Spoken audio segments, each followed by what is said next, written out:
I am now pleased to welcome my friend Bryan Hubbard, and Bryan and I have worked together for a long time. He's been around. He is now the Executive Director of the Kentucky Opioid Abatement Advisory Commission.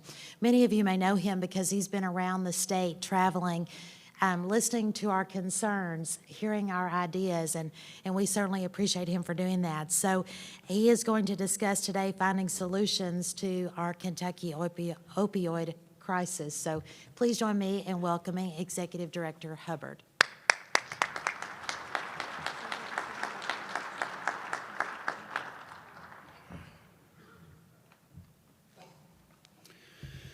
Good morning.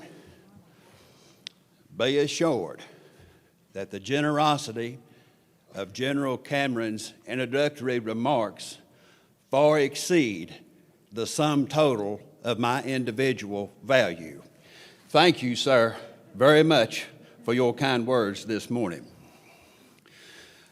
We're gathered here this morning as witnesses to one of the greatest humanitarian catastrophes to unfold within Kentucky's borders since the end of the 19th century.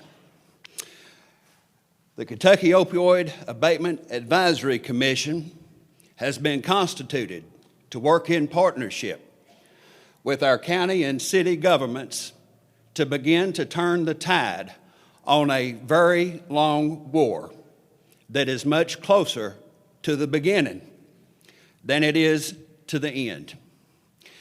The commission was constituted and appointed in June, and it convened in July.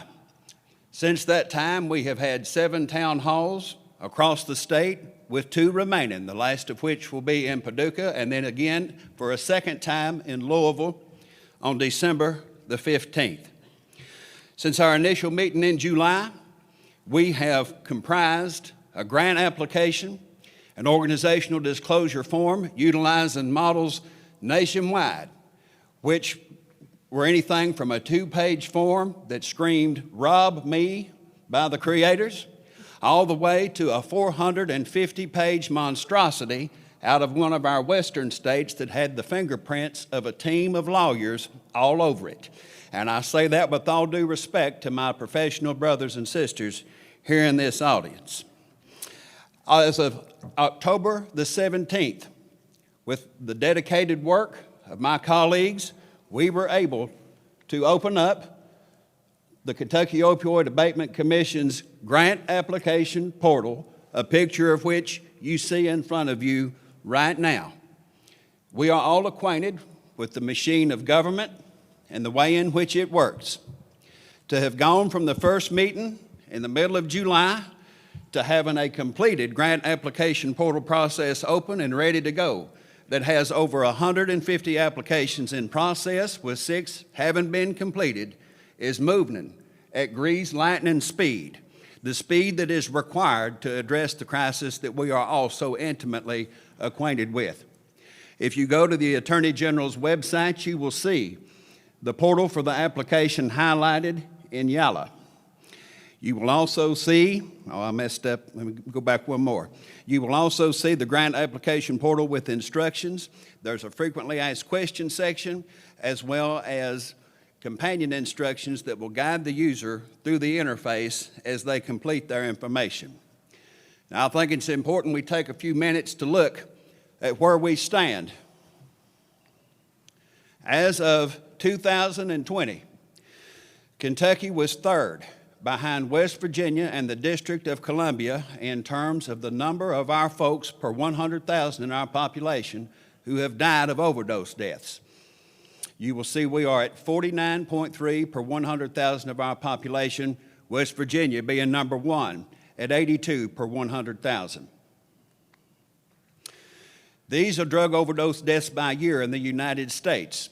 You will see significant peaks in 2020 and 2021, years which coincided with COVID and the companion shutdowns.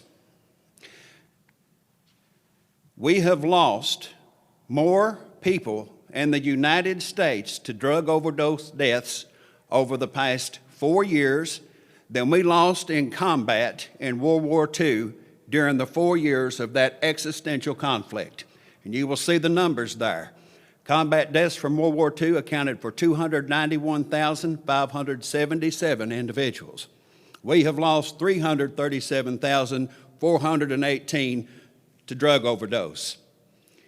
When we look at opioids only, we have lost more people to opioid-related deaths over the past 10 years than we lost in World War II, World War I, Vietnam, and Korea combined.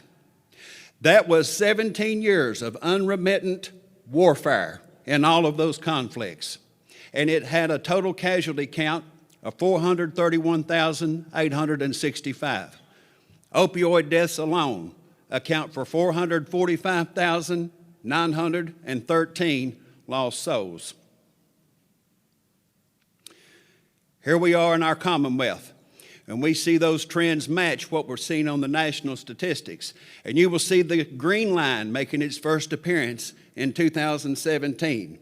That is the advent of fentanyl.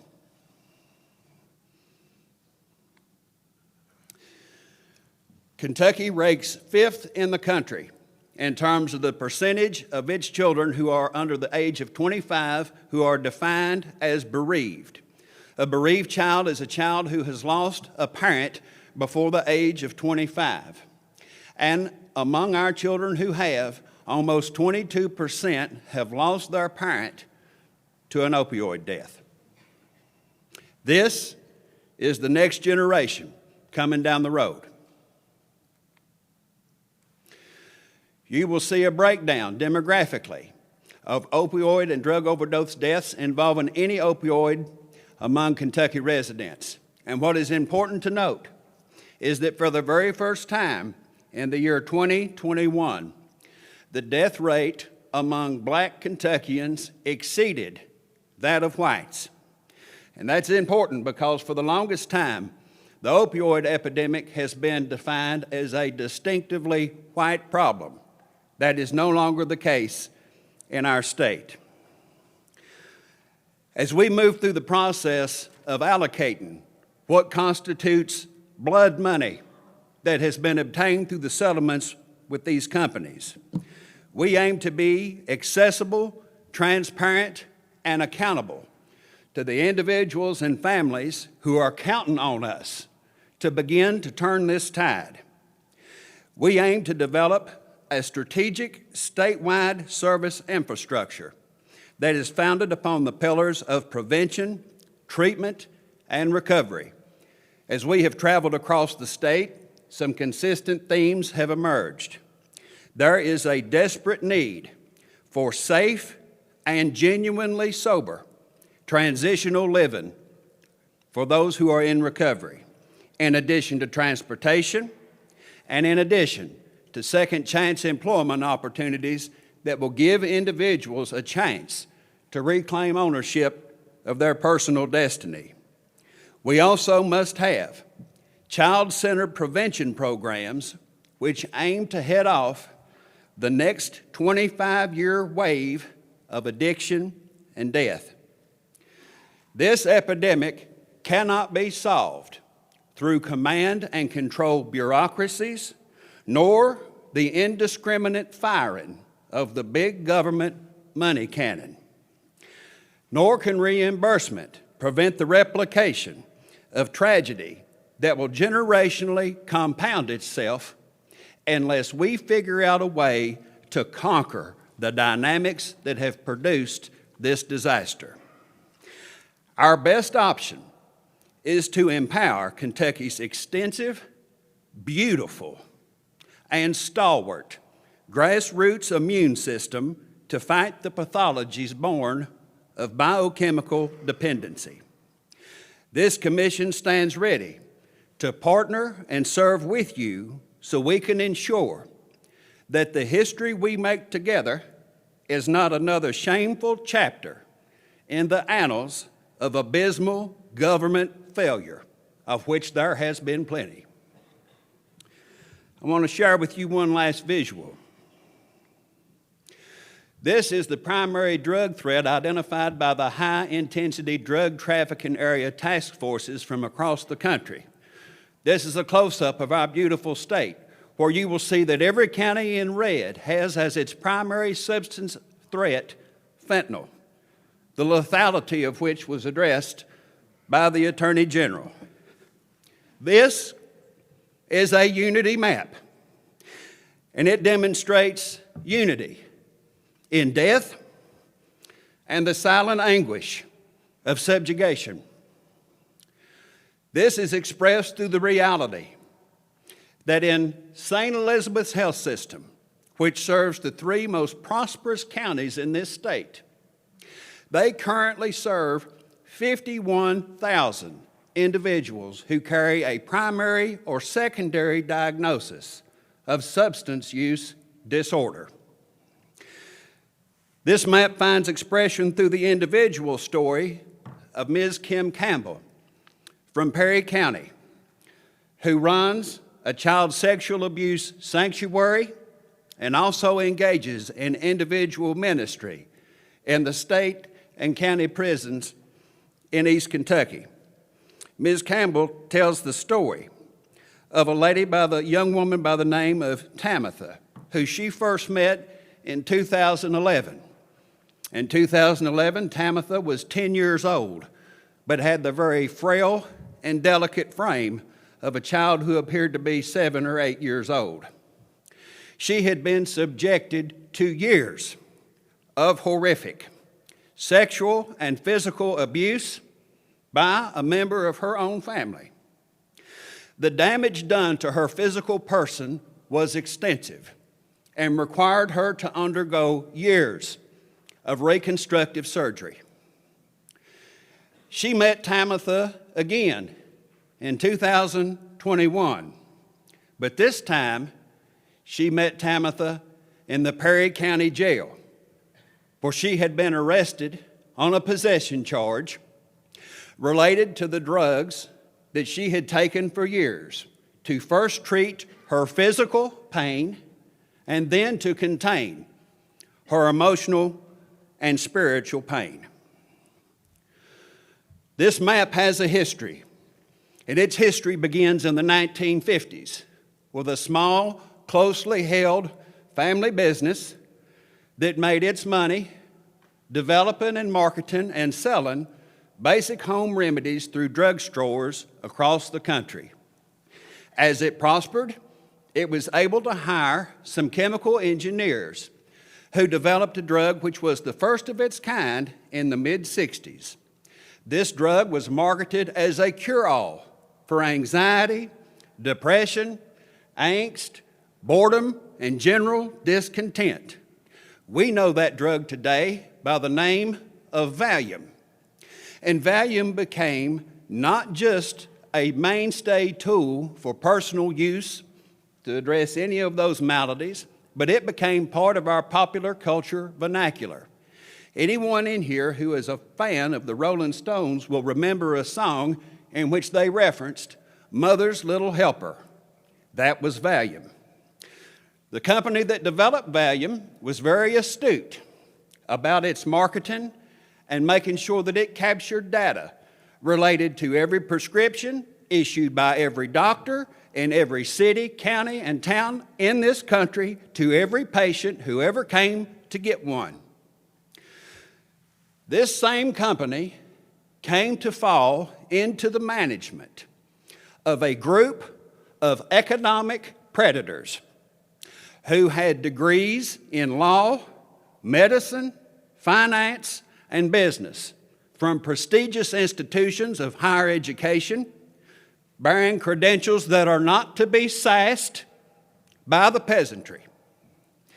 These folks pulled the database that was collected on the marketing and selling of Valium, and they looked to see where the most prescriptions were issued. And they found that they were issued in the places that had the highest rates of poverty, the highest rates of joblessness, the highest rates of workplace injury and disability, and the highest rates of emotional and physical pain.